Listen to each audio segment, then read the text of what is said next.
भगवान ने देखा कि कंस का धोबी कंस के कपड़े धोकर प्रेस करके आ रहा था।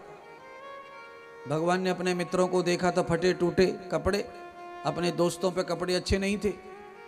तो भगवान ने उस धोबी को रोक कर कहा, भैया हम मथुरा शहर में यज्ञ में जा रहे हैं और हमारे पास कपड़े अच्छे नहीं हैं, तो आप यज्ञ आदि में, कथा में, सत्संग में, ब्याह में, शादी में, बाजार में थोड़े कपड़े अच्छे पहन के जाने चाहिए। अपने आप को सही करके बाजार में निकलो, जहाँ भी अच्छी, जहाँ पब्लिक है वहाँ अच्छे रूप में जाना चाहिए। तो भगवान श्री कृष्ण ने कहा कि इतने सारे कपड़े किसके लिए जा रहे हो? तो कहा ये राजा के हैं। तो भगवान को बड़ा बुरा लगा, ये कैसा अन्याय हो रहा है। एक आदमी के पास इतने कपड़े हैं कि गाड़ी रथों में जा रहे हैं भर के, और एक आदमी ऐसे ही कि हमारे पर इनके पास कपड़े ही नहीं, मित्रों के पास में। तो भगवान ने उसके कपड़े मांगे, भाई एक एक जोड़ी कपड़ा दे दो हमको इनमें से। कंस का तो धोबी था, राजा का धोबी था, अकड़ में था, राजा की गुलामी करता था, इसलिए बॉसगिरी में चढ़ बैठा भगवान के ऊपर। एक वाला, हे नंद के लाला, तूने दर्पण में मुंह देखा है? राजा के कपड़े पहनने की सोच रहा है। भगवान ने कहा ये तो अभी तक सुधरा नहीं है, ये तो त्रेता युग से आज तक वैसा का वैसा ही है। इसने जन्म ले लिया, सब कर लिया, पर इसके स्वभाव नहीं बदला। तो कुछ आचार्य विद्वान ऐसा मानते हैं कि ये कंस के यहाँ जो पर धोबी काम करता था, ये वही धोबी है जिसने माता सीता को राम जी से वनवास भिजवा दिया था। तो भगवान की यहाँ पर इसने सीता को इस तरह दंड दिलवाया, इस कारण इसको कंस की सेवा करने का दंड प्राप्त हुआ। भगवान ने फिर इसका पूरा स्वाद लिया। कहते हैं भगवान ने इसे मूर्छित कर दिया और सारे वस्त्र इसके गिर पड़े धरती में। भगवान ने उसे मारने का तरीका अलग से अपनाया था, और वो तरीका है गुदगुदी करने का। भगवान ने अपने मित्रों से कहा, मधुमक्खी की तरह साले इसकी बगल में गुदगुदी करो। अब ऐसी गुदगुदी करें, सारे मित्र लग गए, कोई इधर से कोई उधर से। अब वो हंसे, मरे, पड़े, गिरे, माथा पटके। तो आप समझते ही होंगे बिस्तर पे कभी कभी गुदगुदी करने में माथा फूट ही जाता, खोपड़ा दीवार से लग के।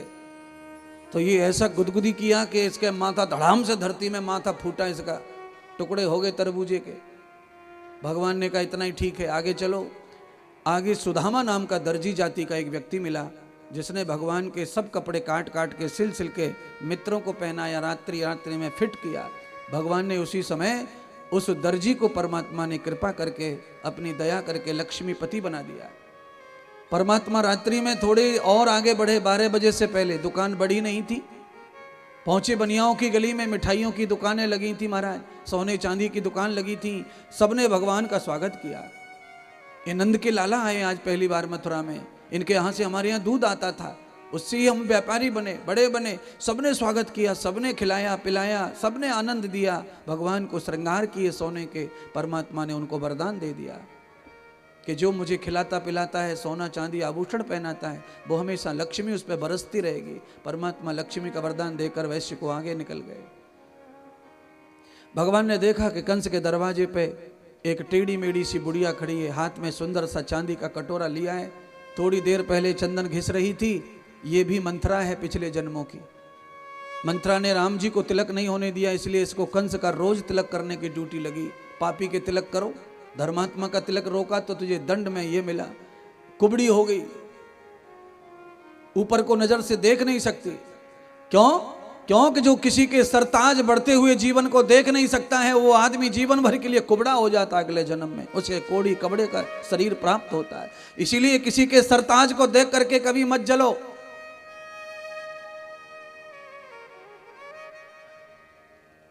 भगवान ने निश्चय कर लिया कि इसका उद्धार का समय आ गया।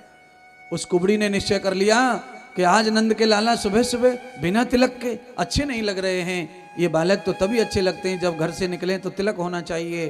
तो आज कुब्जा ने गोपाल जी के तिलक कर दिया, बलराम जी के, सब सखाओं के। तो भगवान ने भी अपना हाथ घुमा दिया, सुंदर बना दिया, उसको एकदम सुंदर स्त्री बना दिया। परमात्मा भगवान सुखदेव कहते हैं कि चंदन का टीका रोजाना लड्डू गोपाल पे लगा करके, जो अपने बाल गोपाल घर में सबके झूठा तिलक लगाते हैं, उनके घर में किसी को कोढ़ का रोग नहीं होता है, वो हमेशा सुंदर बने रहते हैं। इसलिए ठाकुर जी को अमृत चंदन लगाओ और वो चंदन अपने भी बच्चों को लगाकर स्कूल भेजो।